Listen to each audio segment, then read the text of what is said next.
Hello, Happy New Year. It's January 2021.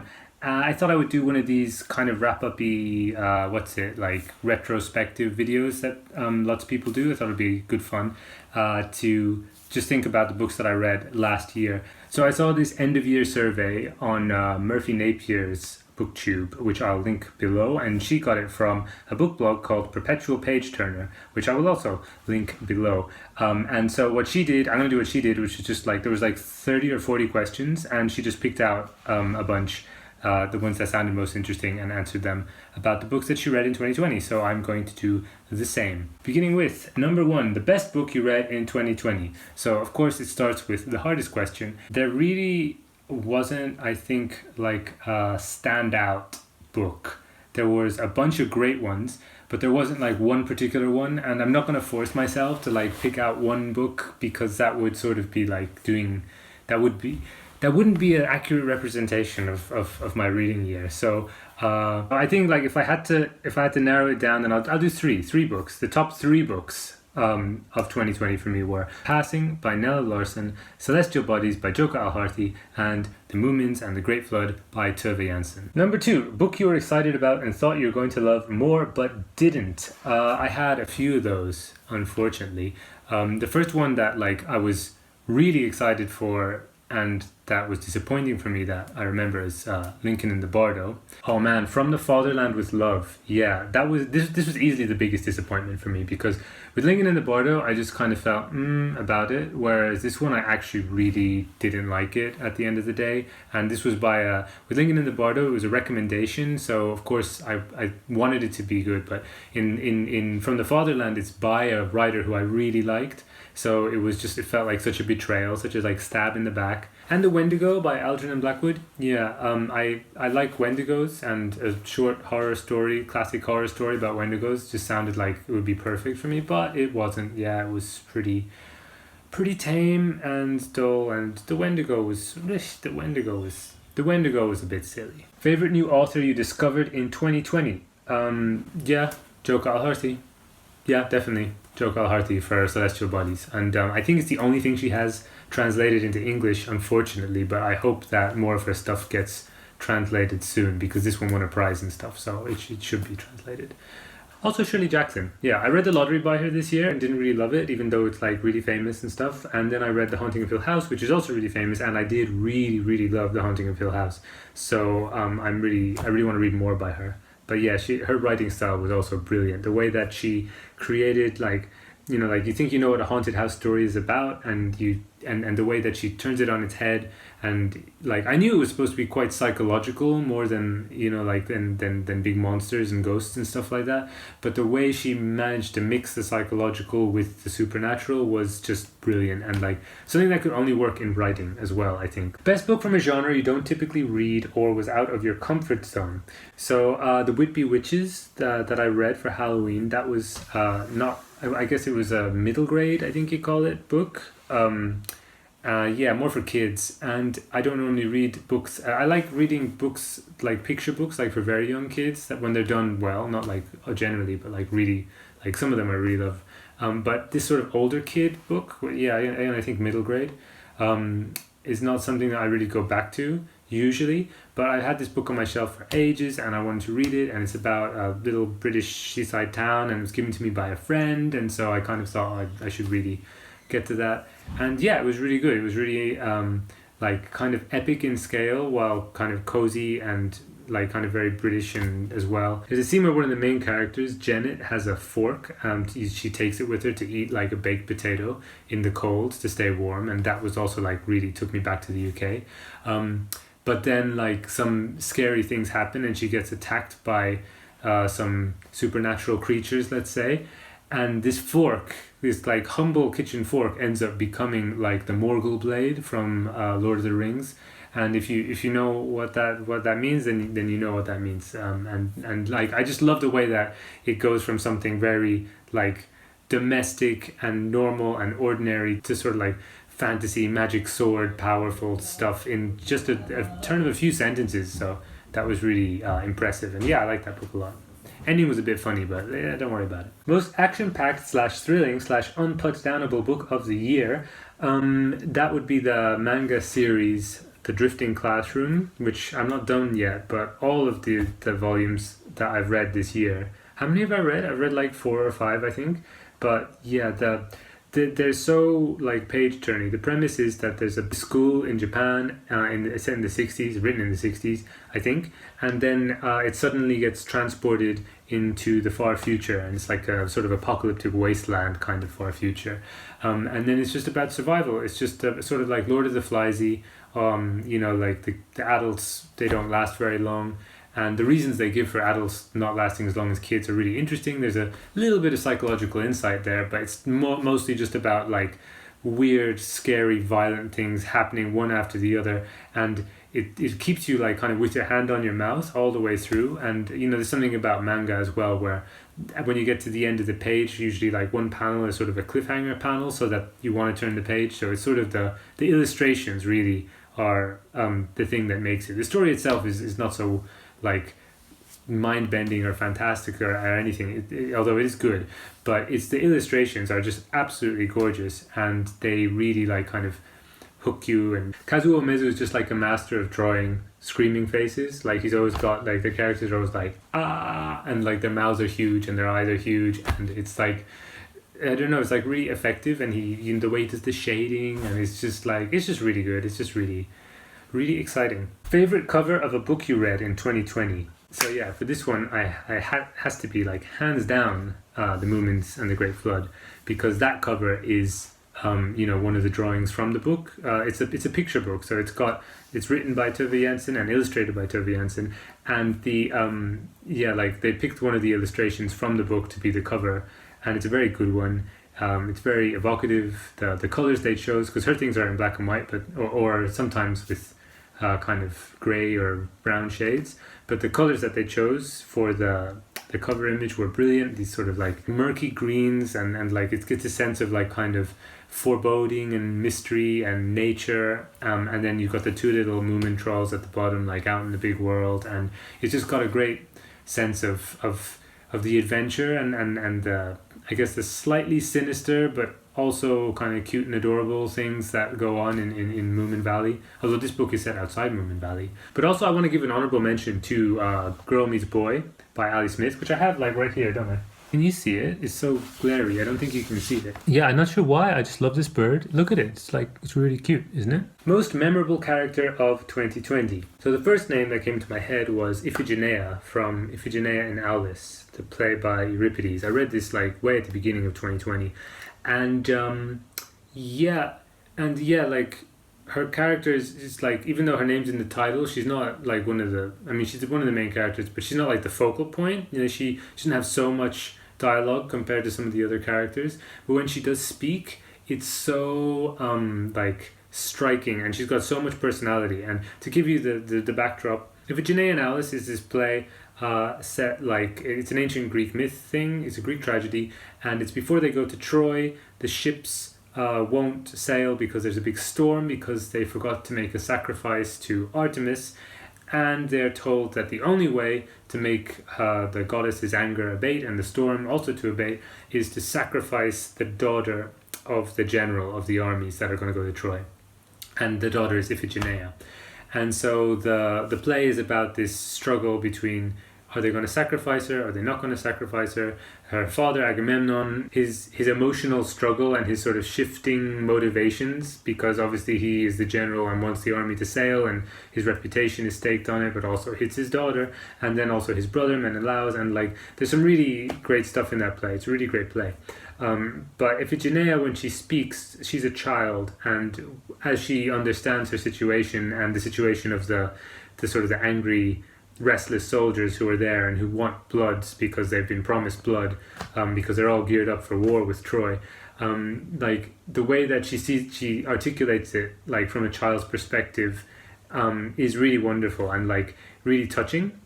like I find like it's rare that I feel like moved on a very like kind of human level when it comes to Greek tragedy. They tend to be more like kind of hyperbolic and like about like wild tragic emotions, and not so much about, you know, like you feeling a connection with the character in that sort of way. And yeah, like Iphigenia was that. Iphigenia really jumped out for me. Also, there was this guy, what's he called? The guy from No Longer Human by Osamu Dazai. Toru something, Toru. Jeez, I don't remember his name. They only mention it a few times because like it's a first person novel.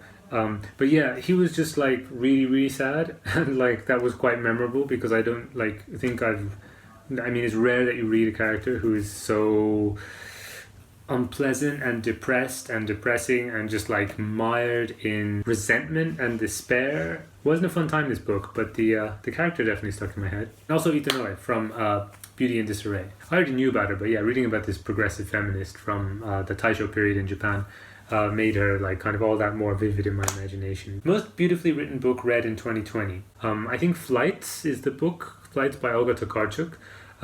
That there were bits where I just thought this writing is phenomenal, this storytelling is amazing, the pacing, the descriptions, the everything, like the way that information is divulged like in certain points in the story, like and yeah, and some of the beautiful like descriptions and things like that. Yeah, like I loved some bits of Flights. As a whole, I had lots of problems with it, both like structurally and in terms of like some of the ideas, I guess, that it was trying to like transmit didn't really click with me or land with me, or they kind of like flew over.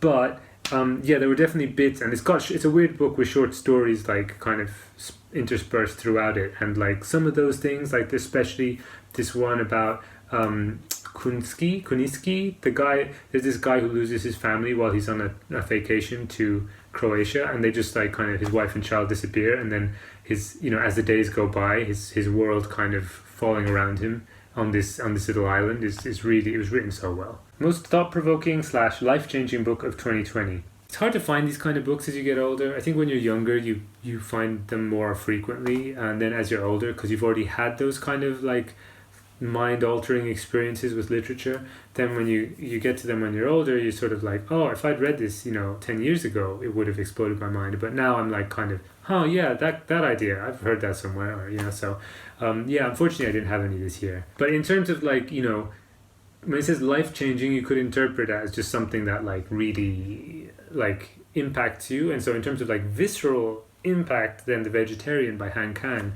like that hit me, like, but that's not like changed my way of thinking. It's more like a wound or something, you know. That book was like a wound. Book you can't believe you waited until 2020 to finally read. I read like the main Edgar Allan Poe stories and poems and stuff like that, like when I was a teenager, I think. So the fact that I hadn't read The Fall of the House of Usher was kind of a glaring omission, because like it's one of his big ones, and it was just, yeah, never read it. And for some reason this year I was like, why haven't I read that? I should read it.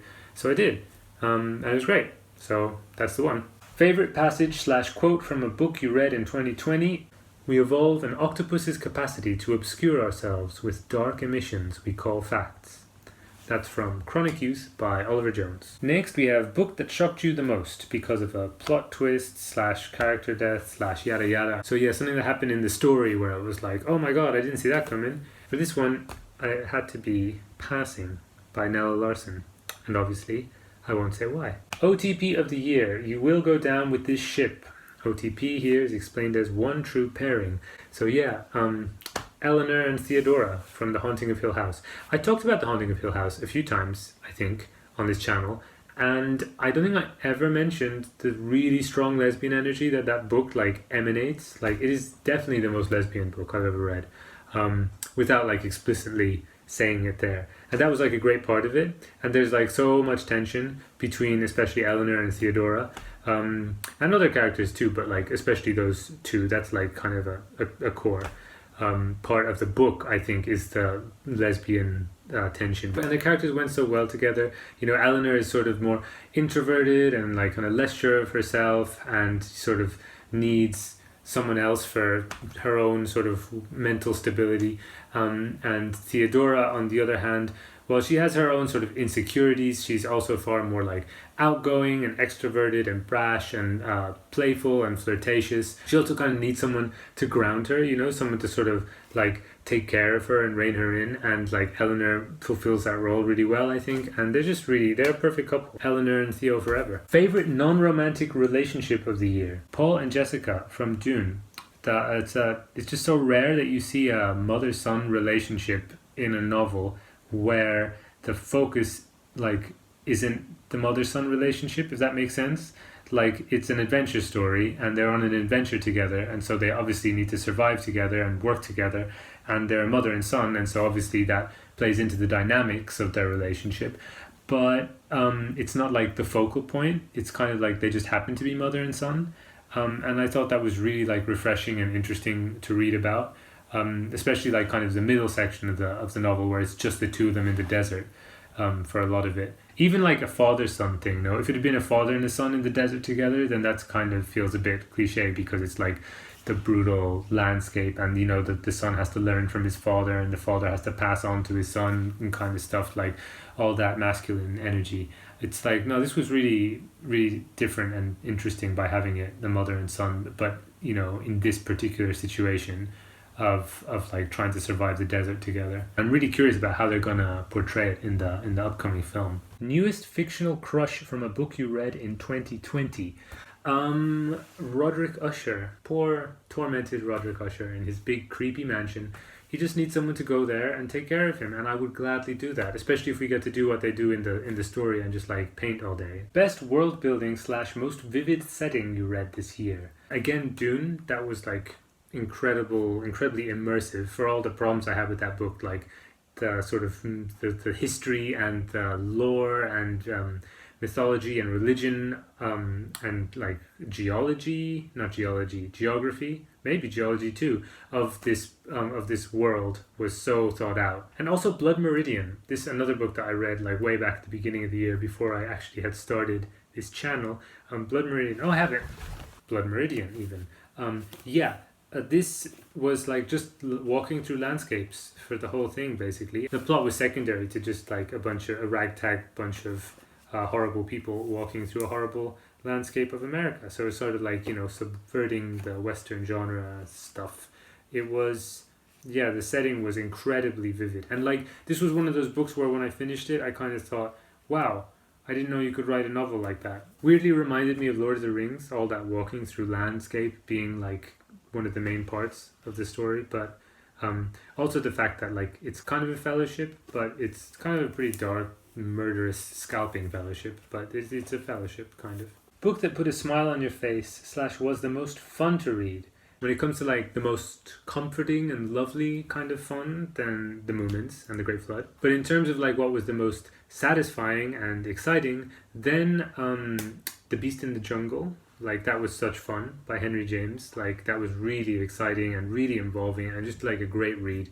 And also some I already mentioned, like Passing, again, like really satisfying, really exciting. And The Haunting of Hill House. Book that made you cry or nearly cry in 2020. I'm not sure if I've ever cried because of a book that I've read. I feel like I must have, but I can't recall it. But yeah, definitely not this year. When it comes to most like, you know, depressing emotionally, then The Vegetarian, like I mentioned before. And when it comes to what like really hit me in a sort of poignant way, then there's one of the sections in Flights is about an older woman who gets an email from her first lover. She's from Poland and she's living in Australia, I think. And the guy went on to be a politician and whatever. And they always said that they were going to meet again one day. You know, like when they separated, when she left Poland, it's like, yeah, one day we'll meet again. And he emails her because he is sick. He's got a terminal illness. Her job is killing, or what's the word? Not killing, like culling invasive species. So she knows a lot about poisons and stuff like that. So basically, indirectly, he asks her to go and help him with the act of euthanasia, right? Like, so that he can die without suffering. And that story about somebody going back to their home country, which is like a foreign place to them, to, mercifully kill their first lover, manages to, on the one hand, be really like kind of, symbolic, and it's about, you know, facing your past and going back and kind of seeing who you were and where you began as a person and as an emotional being, how your own story begins, and it's also just like a personal story as well, and like it never feels like the symbolism and the metaphors like weighs down the actual real story of two people coming into contact with each other after many years. So that really got me. Yeah, I really like that story. Hidden gem of the year: Celestial Bodies. Most unique book you read in 2020. Oh, this is really difficult because like I read a lot of books that were weird. Like, I mean, something like Lincoln in the Bardo, like everyone was talking about how experimental and avant-garde and stuff it was, but I can kind of imagine reading other things like it, if that makes sense. Whereas something like Blood Meridian, for example, like I mentioned, when I finished it, I was like, I've never read anything like this before, except maybe Fellowship of the Ring, and this is definitely incredibly different from Fellowship of the Ring. So I guess this one, yeah, this is probably the most unique book I've read. But that said, Cormac McCarthy, I've read something else by him, and he has like a really distinctive writing style, and like the way he does dialogue, and it's so sparse and earthy and kind of like tense and terse and like brimming with the potential for violence and stuff like that. And like I wonder, maybe there are other books like this written by Cormac McCarthy, so maybe it's not that unique, but for what I read this year, then I would say, I guess, this one. Book that made you the most mad doesn't necessarily mean you didn't like it. So I'm presuming this is like the American mad and not like the book that drove me the most insane. But in terms of anger, then what's it called? Beauty in Disarray, about a group of women in Taisho period Japan who start a literary journal where they talk a lot about kind of progressive things to do with women and gender in society. And you know from the first chapter that one of them gets murdered by the police, so that kind of makes you low-key angry throughout, because it kind of then tells you the story of how she ends up becoming involved with the magazine and becomes the editor of the magazine, and you know, so her death is something which is hanging over the whole novel, really. And then, you know, just reading about how the kind of the bullshit they have to put up with from the press and from police and stuff like that, as women sort of like speaking out, and how that feels like kind of resonant of stuff going on today. And also like the fact that a lot of their progressive ideas, while some of them have become normal today, a lot of them haven't become normal today. They're still kind of like scandalous and stuff. So that's also kind of like made me a bit angry, I guess. And also like the fact that it's all like real, that it's not like fictional, that these are actually real women and they had to put up with stuff like this, is like, yeah, that kind of makes you angry. But I think a good angry. It's like a kind of a good frustration, you know what I mean? Like that frustration that you want from a book which is talking about feminism and stuff. You don't read a book about feminism and then feel like, everything's cool with the world by the time you finished it, right? Anyway, like the kind of frustration which leads to, like action and stuff like that, maybe, perhaps. Anyway, that's all the questions I'm going to do. That was the video. I hope you liked it. It's gotten very dark now, so I hope that the lighting hasn't gone really weird. But I'm going to hope you've had a happy new year, wherever you are, whatever you're doing. And we've just gone into lockdown here in the UK, so that's fun. But hopefully it's not going to interfere with my flight back home when that comes around. But in the meantime, I'll be filming from here. Well, it's super dark now because my storage ran out and the sun plummeted, or the cloud came, I don't know. But anyway, start the new year as you intend to continue it with faulty hardware. Thank you for watching, and hope you have a lovely year to come, and I will see you in my next video. Bye!